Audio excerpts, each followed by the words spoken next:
Hi, Mike from the Fulcrum here. I thought for my 69th birthday I'd hop on Old Silver and go for a ride. Head down through the Belleville Marsh on the mountain bike. It wasn't very easy going. I found that I really couldn't get out of third gear. In fact, I could hardly shift gears at all. The derailleur was all iced up, as well as the wheels. All the spokes were packed with snow. It was hard to keep forward momentum. The little blue post you saw I went by is where they meter pollution. This, at the edge of the marsh here, there used to be a chemical plant owned by Union Carbide where they made Bakelite. And a lot of toxic chemicals went into the ground there.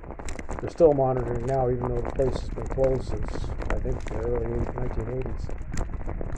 Going along a pretty good clip here. It's pretty even and flat. There's the odd bump and rock underneath. Main thing is to keep upright, keep an eye on where you're going, because if you hit anything, go sideways, you can fall on your ass.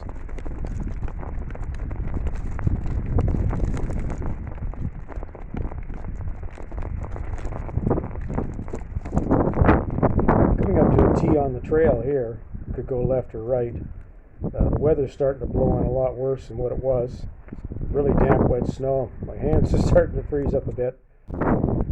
So that I'd head off to the left as soon as I can get traction and get going again here. All my brakes are iced up as well.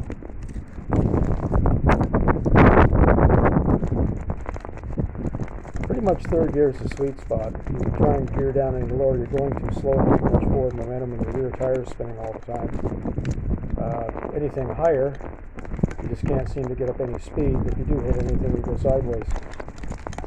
So third gear it is. This area here goes right beside a large beaver pond. The trail goes all the way around, but I don't think I'm going to go around the whole trail today. The weather's starting to close in pretty good. I head off to the left and I'll hit the old rail line. Used to come through here and go to the chemical plant, the spur line. These huge tanks of chemicals used to be brought in.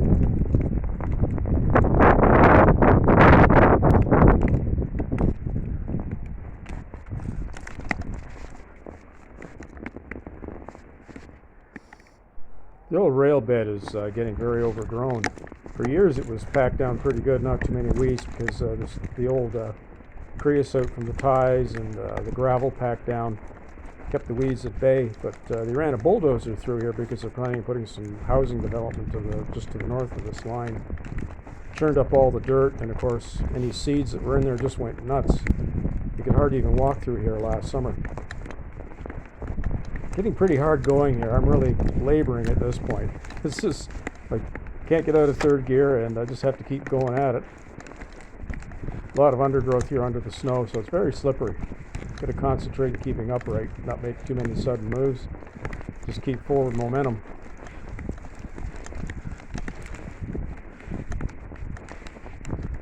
Really get into the heavy overgrowth here. In the summertime, we have wild grape that actually grows right over like an arbor over this trail. Got to take a wee bit of a breather through here. Puffing and panting pretty good at this point. Nice back in here though. There's no one here this time of the day, especially when the weather's like this. You have the whole place to yourself.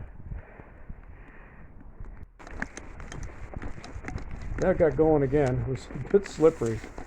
Wasn't sure if I was going to have to push the bike the rest of the way through. As you can see, it's very overgrown here, being slapped on both sides by weeds alongside the face. I'm amazed that the camera kept clear going through here.